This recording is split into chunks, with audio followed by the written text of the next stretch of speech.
So you're running out of closet space. The good news? You don't need to stop shopping. You just need to start selling with The RealReal. The RealReal is the world's largest and most trusted resource for authenticated luxury resale. Whether it's that mini bag that can't even fit your phone, or those boots you never fully broke in, The RealReal handles everything from photography and copywriting to shipping and pricing. So you can just sit back, get paid, and make room for things that actually feel like you.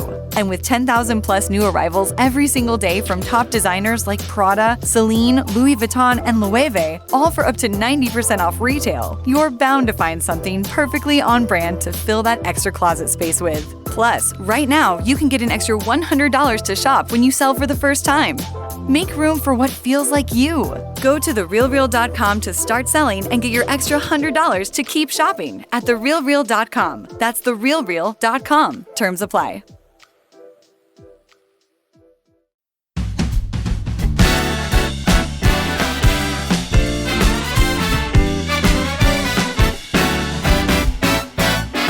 Well, hi, everybody. It's Mindy, Ed, and Don Rickles, the podcast. Yes. That's right. I'm Ed Mann over there. And I'm Mindy Rickles. That's right. We are man and wife and been that way for a while now. Man and wife? Okay. No? Husband and wife. Husband and wife. That's right. God, that sounds funny, doesn't it, when you say man and wife? You're dating yourself. Yeah. Right. Oh, my God. When was I born? 1931. I might as well have been. I mean, my God. Well, you actually might as well have been born in 1931 with the references to Ava Gardner and Hedy Lamarr. Look, Edith Head did the costuming. Like, who? You didn't know who that was before me, though, did you? Oh, don't brag about your old references. I don't need to remember who they are. No, I don't think I knew. I don't think I knew who Edith Head was. Who was a famous, the most famous costume designer. I don't know, 40s, 50s. My God. Then you start looking at the credits, you're like, oh, okay, I've seen that name. And because it's everywhere. Right. It's literally, she did everybody's costume. It's crazy. But anyway, we digress. So, this is a podcast for those unfamiliar where you're getting to know me and Mindy, which is really just a thrill and a half. No, it's thrilling. It's thrilling it's exciting. For everyone we have listening. A great life. It's a thrill. We and do. A half. It's an exciting life. It is. And then we talk about her dad, Don Rickles, who, of course, was very funny, as is Mindy, and I am occasionally. And that's all there is to it. And there you go. But today we thought we'd talk about, this is kind of when, I guess this is about when we met. Right before I started dating you, honey. I bought a house, as you know, in Laurel Canyon. Correct. And it was like a little pad in the back, and we just, I'd finally gotten to a point where I could buy one. And I was just very impressed that you owned a home. Because I just met you and you just bought a home, right? Just bought a home, and I was like, you want to come up and take a look? And you're like, yeah, I was bragging about the view, et cetera. Right. So we drive up Laurel, and then there's a street called Kirkwood. And you go up to the top, and the road narrows to the size of a rope. Right. And then you have to, hang a quick right. You basically have to scale the side of the mountain to get into the house, pretty much. Exactly, it's impossible. Pulleys are involved. It's a whole thing. Right. So we got there, and, side story, my sister came to visit once and was crying at the bottom of the hill because she couldn't get up. She was afraid of heights. So I don't know if you remember that, but that was like, I was like, where's Margot? She's crying at the bottom of the, God.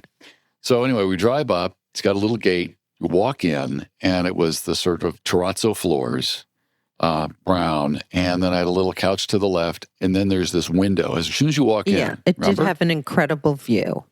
Like a 180-degree view of LA. Yeah, and right. It's the top of the hills. Mm-hmm. With the pool, which I was impressed by that. Little pool, and it was no Great Shakes pool, but it was there, and it was like embedded in the deck. Right. So, because all the land was hillside. So it was just a house built on a hill, and then you had a pool on a deck. It was like, if you thought about it now, you'd be like, I don't know if I want to do that long term. And the first thing I said was, could I use the bathroom? Right. So I said, okay, yeah, it's right there to the left. And you walked in. I walked in, and the first thing, my head hit a urinal. That was the first thing that happened. And I was like, am I in a men's locker room? What is this? It wasn't a 6 feet tall urinal, Mindy. You didn't hit your head on it. It was like a urinal. And it was a urinal. It wasn't like one. And I mean, I've never heard of anyone having a urinal in their bathroom. I don't know what it meant, but, it wasn't a bidet. It was a urinal. Right. So, I dropped my trowel and fired a rocket into the urinal. But truth be told, I bought the house. I was not expecting to be dating anybody seriously because I never really had. So you thought, let me have a urinal in the Let me bath. have a urinal In the for all my buddies downstairs to show up from the bathroom. frat boy house. Right. So, of course, any guy who came in was like, "This is fantastic," and all the women It was like who would a have total like, bachelor pad. Yeah. Right. It was like, "That's nice." Right. That's right. Where's the toilet? Yeah. Is there a stall? I was like, no, there's just right. Right. So it was humorous, and you got a kick out of it, it seemed, which kind of leads me to the subject. You were the great pretender. You kept going on and on about the house. This is the best house. I can't believe what a view it is. This is so spectacular. Right. But wait. Wow. And then you didn't say next to the couch. I sat down on the couch. I looked to my left. Right. And there's literally a jacuzzi off of the living room. Just like right there. No door. It's like just open, to everything. And there's the jacuzzi, which I was shocked and horrified by. But I had to pretend like, oh, this is so nice. I love this, But I was really very horrified by that. And you were like, what's that smell? It's like, are we again in chlorine. The locker room? Yeah. Yeah, the smell chlorine. of like why is there chlorine on the left side of the living room? Yeah. And I hated it so much. And I was like, this is lovely. Yeah, I had to just say, oh, the urinal is stunning. Absolutely stunning. We jump forward and we start dating a little more seriously. And after about 6 months, we got engaged. Right. And it was, of course, wonderful. We didn't think twice about what house or what. We were just so super happy, and it was really fun. So you moved in afterwards. I think it was maybe 4 months after we got engaged or so, 5 months. And I really didn't hear word boo about what you felt about the house after your initial, hey, that's nice. It was just the house. Mm-hmm. And there's a long stairway, and you go up to the top, and that's where the master bedroom was. And there was a sizable huge tub that looked over the city that was all windows. That was kind of cool, the tub. That was kind of cool. Monstrous, although it took 5 hours to fill the tub because it was a big so old tub. Big. It was like an Epstein tub. And you loving baths. It was like kind of a highlight. You kind of dug that. Yeah. So we were, fat and happy in the house. And then just one day, I think we were driving up after a dinner. Maybe you'd had a couple of drinks and you felt like telling the truth. You went, I'm not really a huge fan of this house. And I went, what do you mean? I don't even remember saying that, really? Okay. Oh, yeah. And for whatever reason, I said, wow, look at the way that shines when the sun's setting and it's a different color. And you're like, uh-huh. And then maybe I sort of surmised, I was like, she doesn't like the house. And I think I asked you, that's what it was. I asked you directly. I said, you went, nah, not really. I went, oh, no. And I thought to myself, okay, let's add this up. Jacuzzi in the house, urinal in the bathroom, and there was some sushi bar kitchen, which was sunken and made no particular sense. And I thought, wow, she just likes you like a traditional home, as we discovered. Very traditional. You really do. That's and this is very modern. And very modern. Yeah. And we had a rental off to the side, and actually a writer was renting from us. It was like a duplex sort of thing off to the side over another garage. Right. Sarah Dunn, who came up with American Housewives and done a lot of other things. And before she had done that, she was renting from us. A lovely lady. And, here we are celebrating a new life together. And there's Sarah sort of, wandering around. So eventually she took off. But, so that was the house that you didn't like. And then we stayed there for about as long as you could take it. Like a year after we were married. Like a year. I think it was after you were married. Because, we got pregnant. Right. And there was no way to have all that marble and that crazy staircase. No. There was no way. No way. And the guest room was way down the hall next to the jacuzzi. With the urinal. I mean, I could have made that the changing table. The urinal could have been the changing table. But I felt like, let's move on from here to another place. So we did. But in the meantime, I was still sort of in bachelor mode, honey, because I'd done that for a long time. I was all through my 30s. I was still a bachelor. So I had season seats to the Lakers. Mm-hmm. And they weren't terrible, They weren't terrible seats, but they weren't like floor seats. But it was 12 rows up in the corner. And you were like, yay, Lakers. Oh my gosh, is Magic coming back? Oh, that's fantastic. Right. I just was like, that's great. And we would go to the games. Oh my gosh. Oh, look, there's somebody I think I know. Yeah, as soon as we got engaged and as soon as I moved in, I had the ring and everything, I was like, God, I hate these games. You didn't know right away, but I used to use, I don't know, the binoculars or something just to look at, who was sitting off of the court. I thought she was watching the plays, but no. I cared about. No, I was bored. I was very bored, and I just wanted, the food. I was there for the food. Yeah. And so that was pretty much it. Yeah. Maybe the Forum Club after. That was it. Right. And so, I don't know, it was one day, and we're driving over. Well, it was when Magic had come back, so I was very excited because he came back to play after having been retired for 5 years. And Michael Jordan was still playing. He had just come back from playing baseball or whatever it was. And they were playing each other. It was Lakers Bulls. And we were on our way. And there's a big sign in the front, and there's press clearly moving in. And we get to Inglewood, and Mindy's just, you're just chewing on your fingernails. Yeah, I used to chew on my looking nails. up. And I was like, I said, isn't this great? Isn't this exciting? And you just went, so when's it over? Yeah. I went, oh. I was like, God, I can't wait for this to end. If I can't impress her with this, I'm going to have to get rid of these seats. I'm just going to have to do it. But the funniest, I think, was when your parents, who occasionally would go to games. And oh, my God, that's right. They would sit on the floor with their friend. Joe and Donnie. Right, who had floor seats. So my parents would go to the games, and we could be up, in the stands, and I might see my parents sitting with their friends in the on the floor seats.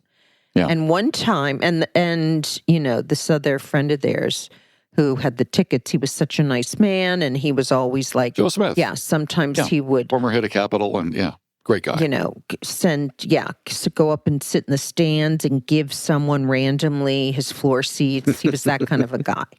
Yeah, he was such a match. So one time we decided to go down to the floor and say hello to them.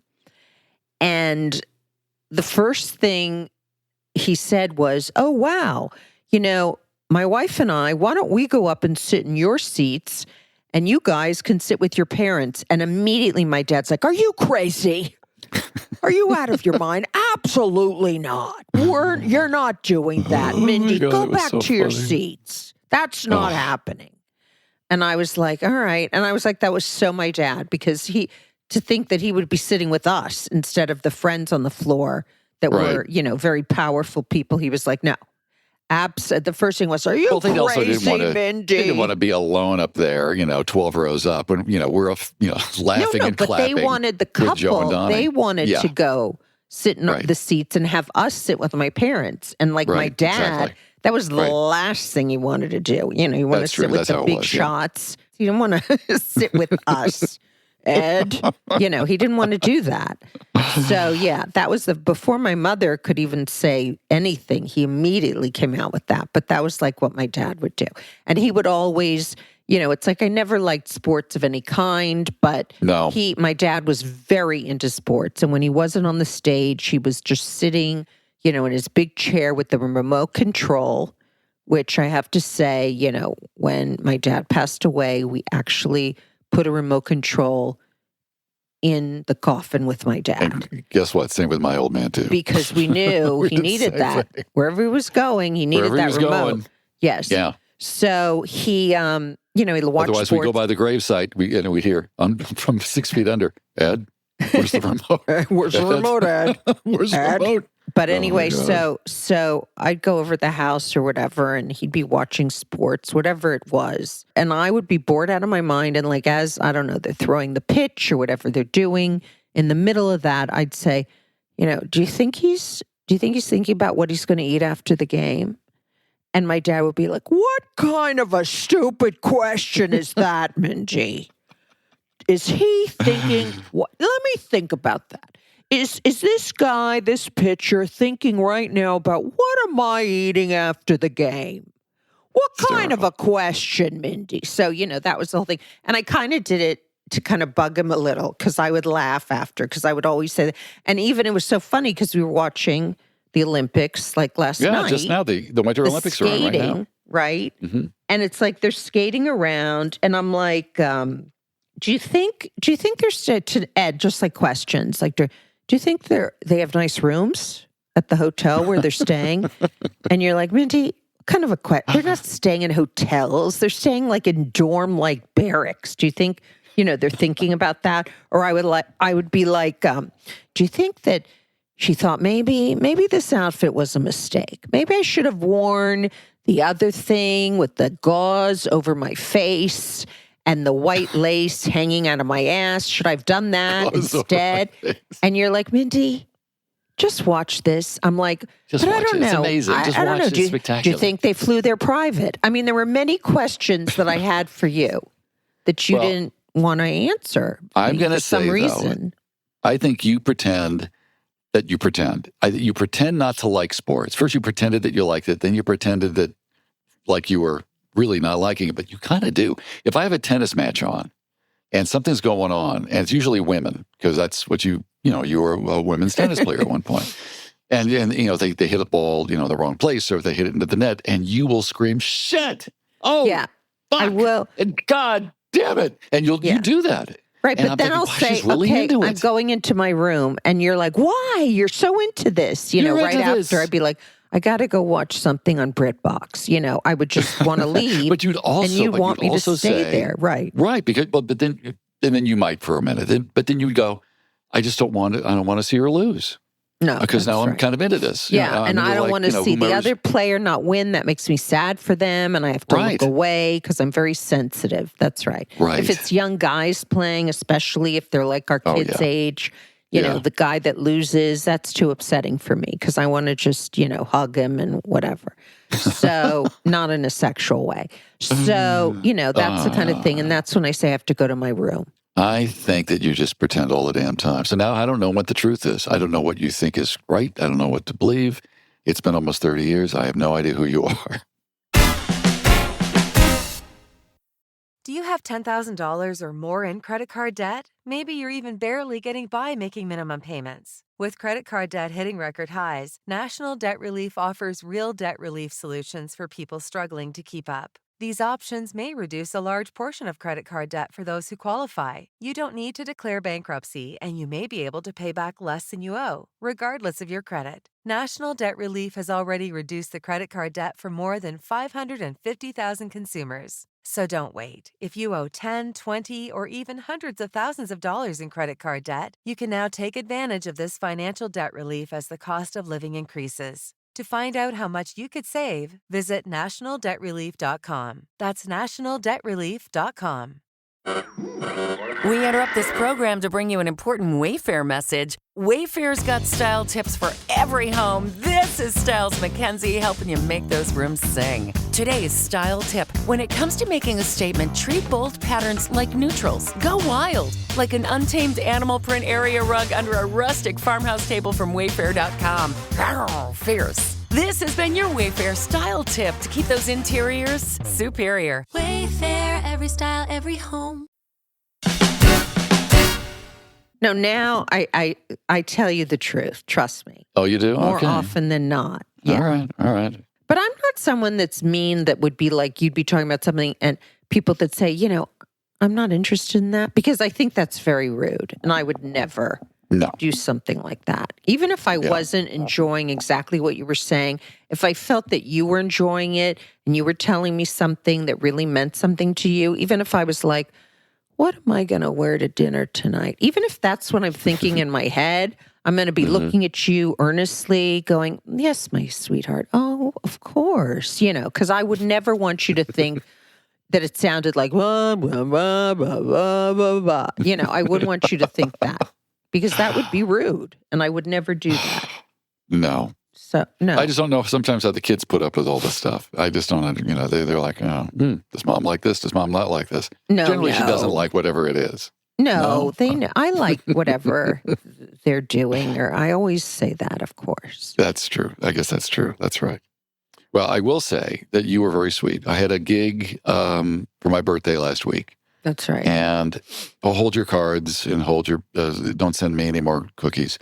And it's a jazz show, because that's what I like to play. And the place was quite packed, and we had a lot of friends there. And I know that you often don't go because this is not your thing. And that's the one thing about the two of us is we kind of let each other do our thing. Right. You know, if you want to watch a runway show in one room, I'm going to be in the room watching like YouTube videos of Dizzy Gillespie or something. Right. It's just, that's what we do. Then we get back together. And then, of course, I have to watch the tail end of whatever crap you're watching. Yeah. And then we pass out. That's right. And that's our evening generally. But you know, that's the way couples are, I think, right? Right. I mean, if you don't let the other person sort of be who they are. I mean, yeah, exactly. I agree. And we're fine with that because we come together in the end. Like you said, we'll end up coming together and we'll end up watching a show together. But, you know, oftentimes I'm in one room watching something because I like very deep, as we discussed, I like very dark, very heavy psychological dramas. And, you know, you want to see, I don't know, Buddy Rich doing whatever he does or something. Oh, yeah. I don't know. So I just, you know, I let you do that. And I'm in a very dark, very psychological, very disturbing kind of a mood. Well, I like after all this time, like you said, after all this time, we don't really pretend anymore. No. We kind of know who each other is. And we let each other and we have a lot in common. I mean, my God, we have so much in common. It's ridiculous. Of course we do. Yeah, we laugh at all the same stuff and we make each other giggle, and it's a lot of fun. Yeah, right. Yeah. Then it's dinner time. Right. Then we do that. Back to our exciting life, like you said, even though we have exciting moments.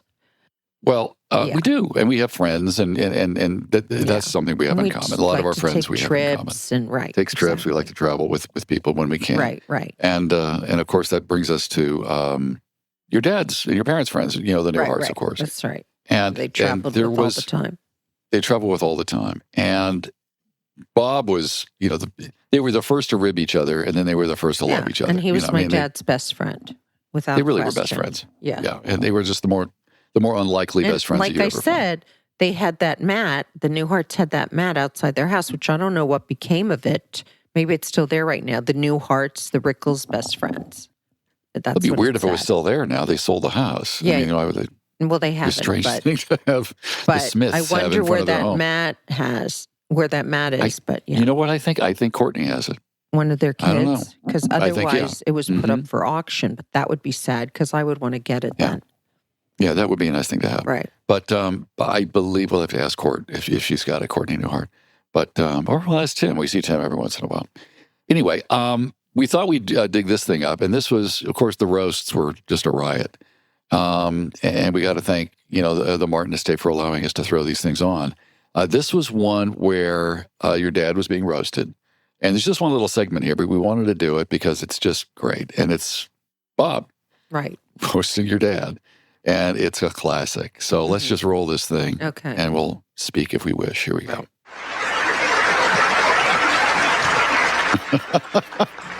Bob Newhart spot. Reading the prompter.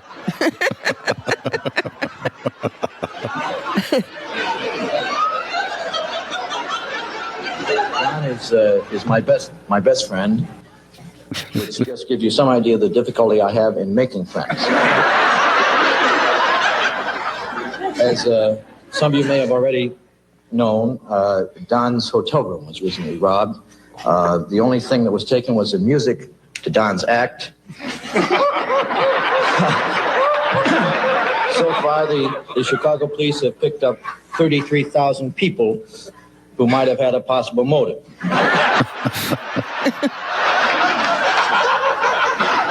Don is just about to sign one of the largest deals in the history of Las Vegas. Why he is signing Frank's deal, we'll never know. But Don has not done that well in television. He's had 4 series now. The last one, a couple of Dons, received a -4 Nielsen rating. There's no one watching, but several people without TV sets had heard about the show and said if they got one, they wouldn't watch it. Had you seen this, honey? No, I haven't. I've never seen or heard this. That's a great joke. No, I never saw it. That doesn't matter. I'm going to get it later, so I may as well stay up here a few more times. But Don's career continues to skyrocket.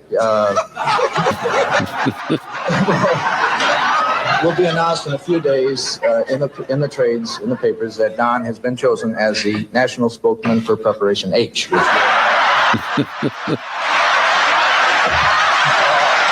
He did do all those crazy commercials. Like you mentioned it before in the podcast, where his head would come out of the carpet. Oh, yeah, the carpet commercial. Yeah. That was funny. There was the National Rent-A-Car. And then he did one years ago, with Lynda Carter. He did like a Coke commercial or... No, it wasn't Coke. It was a soda, but it was with Lynda Carter. And I remember I went to that, and I absolutely loved Lynda Carter because she was Wonder Woman. I went to the taping of the commercial, yes. Because remember, there was a recording of me reading the commercial on the cards. I think you've seen it. Right. And she was in a white spandex bodysuit, and I was like, oh my God, I have to get that bodysuit. Because, I mean, I worshipped her and everything about her. I mean, I was a kid, but it was like she was my idol. So it was a dream. We recently saw her on YouTube singing. She was good. Oh, yeah. She's good, and she looks amazing. And, yeah, she's incredible. Still looks great. She's amazing. Incredible. We're all quite excited about it. Many unkind things have been said about Don. As his best friend, I think it's... incumbent upon me to tell you the true facts. And I don't think Don will take umbrage at this because Don doesn't know what the hell umbrage means.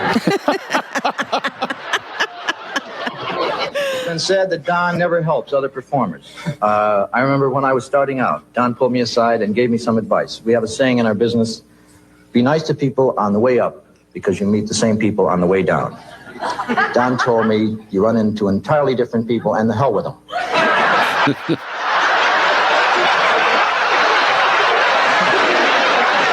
Many people say Don is not a good father, but Don is very proud of his daughter Mindy and his son Larry. I know this. I was in his house at the time.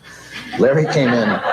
Larry wanted a turtle, and Don rushed out because anything Larry wants, he immediately rushes to get as soon as the football game is over. He brought him back a turtle, and Larry gave it to him next day and said, the turtle has blisters on his feet. And Don took it back to the pet shop. And the owner said, that's impossible. The turtles don't get blisters on their feet, and gave him some salve. And Don helped Larry put the salve on the turtle's feet. And the next day, Don brought back the turtle. It again had blisters. This went on for 5 days. Finally gave him a new turtle. Don took it back to Larry and gave it to him. And just as he was leaving, he turned around. Something told him to turn around, and there was Larry going,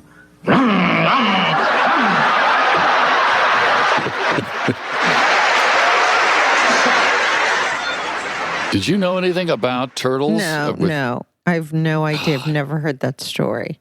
Never heard that one, but that's a scream. Well, he was doing like the turtle was a car, a racing car. Yeah. Yeah, because it had all that salve on its feet. You couldn't see that. That was kind of a visual. Yeah, it's kind of a visual. My dad always thought Bob was absolutely hysterical. Everything he said. I mean, my dad could he really didn't laugh, at a lot of comics. But, I mean, Bob, he was hysterical, laughing all the time. And the two of them would just, laugh at each other all the time. And they were so opposite. When Bob said, I don't think Don will take umbrage with this, and he won't because he doesn't know what umbrage means, that just epitomizes their friendship because Bob was like a complete intellectual, cerebral, very smart, very smart. And my dad was very smart too, but not in like a school, right. Bob was more like a school smart kind of guy. And my dad was more like a world smart guy. Yeah. And I hope I didn't tell the story before, but there was a time, we'd go out to dinner with him on occasions or there was a holiday or whatever. And Bob would like to, single me out. He goes, hey, Ed, I'm about to tell Don something, so I want you to listen to this. Did he say that? All right. Yeah. He goes, listen to this. Because he knew the reaction. And your dad had just come back from some road trip that he had done. Mm-hmm. And historically, your dad doesn't really care how he got someplace or kind of plane it was. He needs to, he cares about what kind of plane. Bus, or was, but he just... yes and no, but this is what I'm getting at. So I got to interrupt you. So he goes, listen to this. He goes, hey, Don, so you just came back from Buffalo or something, was that right? He goes, that's right, Bob. What plane was it? He goes, I don't know, Bob. It was a plane. It was a nice plane. It was a big plane. It landed, and we're here. We're fine. But I'm just curious. Do you remember how many engines it had? He just keeps needling them. Right. And your dad's like, I don't know. It was 3. He goes, Like, that's what I would ask, right? Right. And then Bob looks at me because he knew the plane was not like a 3-engine plane. He goes, it wasn't a 3-engine plane. It was 2. It was so silly. It was so my small. dad had no idea, right, where he was. As long he didn't as know if it he was a got there 7 whatever. No, as long as he got there and he was comfortable when he got, on the plane, he could wear his baseball cap and whatever, listen to music or whatever he was going to do. And he got there comfortably. That's all he cared about. He couldn't be bothered with the little things of, was there a captain involved? Those things he didn't care about, No, but Bob would like pay attention to all that little stuff. Oh, yeah. He was very he was that into kind of guy. that. Yeah. Yeah. He was kind of exactly. Yeah. He wanted to know what was going on. He was an intellectual guy. He would definitely want to know what's going on with the pilot, what's going on with the plane. And in those days, you could go into the cockpit whenever you wanted with the pilot, especially if you were like an important person. I mean, I remember, I'm sure I went into cockpits because, that was like a special thing. You get like little wings, a little wings that you would like put on your jacket. And, when we would fly, it was like my dad was a celebrity, so I would get to go into the cockpit and I would get the wings. And my dad, I've said this before, would talk to the air hostesses, for the whole flight. And just like, he loved, like it was a party. Well, even if you weren't a celebrity, guys, you certainly didn't grow up that way. But if there was a kid on the flight, sometimes. Oh, really? So regular kids got wings. Regular people, Mindy. Interesting. Regular Didn't people know that. like your husband. So you got wings. Did you get to go into the cockpit? I think that's how I became an American Airlines frequent flyer. It was like, I like this guy. I like this airline. And I had that pin for years. Really? Years and years and years. And I kept it in my little drawer there in Saratoga, in California. So cute, and I just kept honey. it there. Yeah, I got in the cockpit. That was so sweet. exciting. Yeah, isn't that nice? Where's that Anyway, pin? so I don't know. We'll never find it. Yeah. Well, anyway, if you found it, you'd probably auction it off anyway. No, I'd encrust it in pave diamonds, and I'd wear it on a chain, is what I would do. Perfect. Oh, okay. But that's so sweet. You're such a sweetie. I love you. That's me, big sweetie. All right. Yeah. Hey, that's our silly podcast, that everybody. Is. Mindy and Don Rickles, it is. We're going to have special guests coming up. This one had a special guest on tape. It was our dear Uncle Bob. But next time, maybe a real person. Stay tuned. You'll see. Right. That's right. Thanks for listening, everybody. Okay, bye.